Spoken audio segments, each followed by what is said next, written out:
today's world, one of the most puzzling matters is how to re-establish lost trust. In this section, we identify expressions and practices that trigger conclusions like more of the same thinking won't work versus practices having demonstrated to build trust. Before we start, let's look at a new pattern. No matter how hard the facts, no matter whether a fresh solution has delivered the needed results after standard approaches have failed multiple times, no matter whether it's about theoretical models or the laws of nature, the more of the same trigger is almost guaranteed to be activated and communications to complex matters are made. In such situations, one person in an influential position is usually sufficient to close the door for high impact solutions. In that respect, let's face it, the laws of nature are no mere theory. Missing certain laws has consequences like high project failure rates, ongoing stress, burnout, and heart attacks. Because of this, we have been encouraged to create the manifesto. We have been encouraged to design it such that it provides a situationally adaptable set of guidelines to create the highest impact.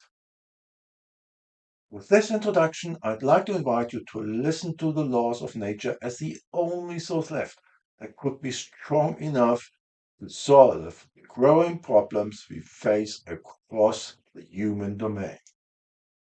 With that, my question to you is this. Do you accept my invitation? If your answer is yes, we can continue. If your answer is no, no bad feelings. Feel free to come back when you see a project struggling.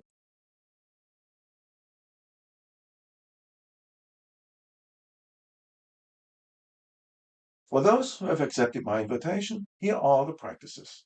We compare widespread practices with rare practices that build trust in the field. We add emotions as they guide to trust building practices and because they are an important aspect of data and information. Before we go into this, here is how we arrived at how lost trust can be rebuilt. Through the Law of Nature initiative, we have identified practices with strong patterns of delivering needed results after standard practices had delivered insufficient results or failure. A further criterion was that these practices had demonstrated similar results across industries and fields. When a project opportunity came along, the result delivering practices were applied. This is what happens. Frustration creating obstacles created by unnecessary bureaucracy and complexity were reduced drastically. In a field known for high levels of bureaucracy, complexity, and project failure rates, lack of interest and resistance changed into interest, support, and demand.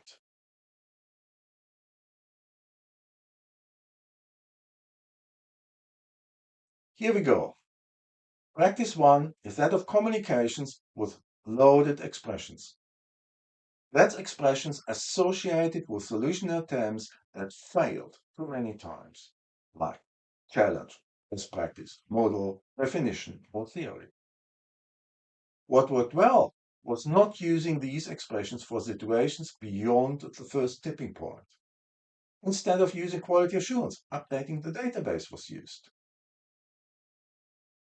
The next practice is that of demanding compliance with best practices, standards, or strategies while the environment is beyond the first tipping point. What we observed from about the third restart of compliance demanding projects was this. Communications turned into something like, I believe it when I see it, or won't work. What worked well was listening to what is a specific situation. What are the hidden obstacles? What do employees and management need to make better decisions and fulfill their tasks? What are the aligned practices instead of just using best practice? Practice three is that of fixed ways of thinking, like breaking complex problems into supposedly manageable parts, Complex problems require complex solutions, and root causes cannot be found for complex problems. Here is the problem with this. Complex problems are broken into parts. Nobody feels truly responsible for the dependencies, the tough parts, and the root causes located outside the addressed parts. When we investigated why root cause analysis is believed to not work for complex problems, these patterns emerged. Many experts by experience in the field disagree with this belief. There were many reasons as to why root cause analysis is not done. Well, where is the substance as to why it cannot be made to work?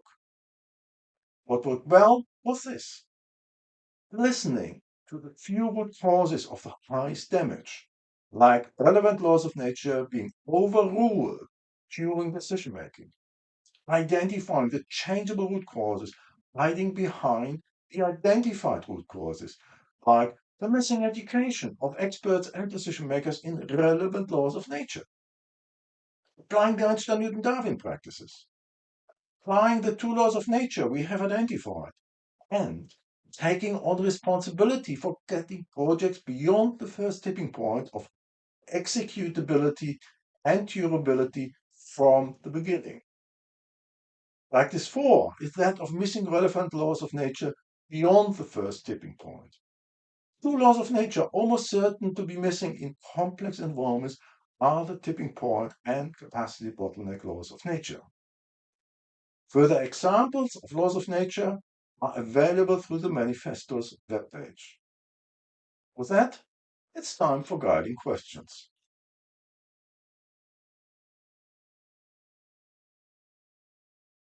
For these guiding questions, please try to recall a situation where somebody communicated something to you and expected you to do something.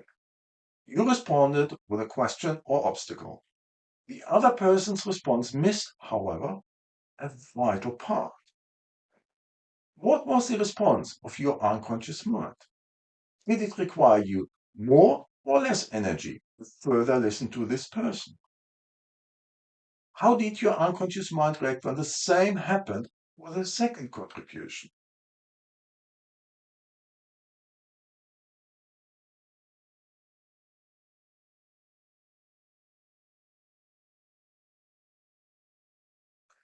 The consistent response we received was that it required more energy and that it could be difficult to further listen to this person. To overcome this, here are guiding questions. When you communicate something and expect others to do something, why should my target audience listen to me when I don't listen to them? Have I responded such that the audience gets the feeling of being fully understood? And by the way, this is not about listening to everybody and everything. It is about listening to the most damaging obstacles and problems large groups get hit by. And of course, the highest impact solutions. That's it for now. If you are interested in common intervention points of the highest impact, let's continue with the next video. It will lead to one word bound to provide one of the most powerful solutions available today. If your interest is more about getting a feeling for how to distinguish between breakthrough possibilities and more of the same, just jump to the core human values. Thank you.